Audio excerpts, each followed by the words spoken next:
The poll numbers came up on the campaign trail. Let's pick up on that with CTV's Rachel Aiello in Waterloo, Ontario, chasing the Conservatives. And Rachel, what's been the reaction to the numbers?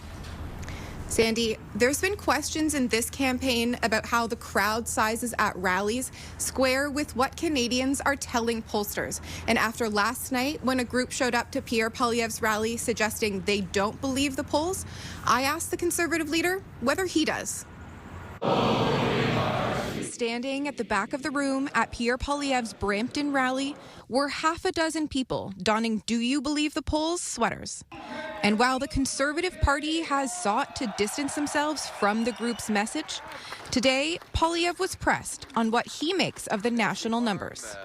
Do you believe the polls, and can you commit today that you will respect the results of the election no matter the outcome?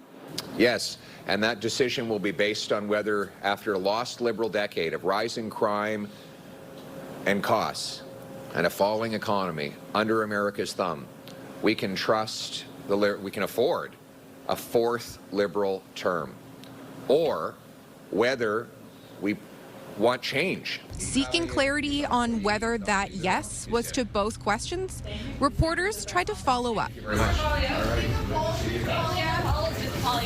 Poilievre was not the only one to be asked today about trusting the polls and the integrity of the vote.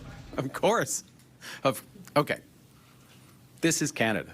This is Canada. I know there's certain parties that just import all their slogans and their policies from America, but let's not import that nonsense into Canada. In Saskatoon, Jagmeet Singh said while he has doubts that the NDP support is being captured in national polling, he'll respect the outcome. We're New Democrats.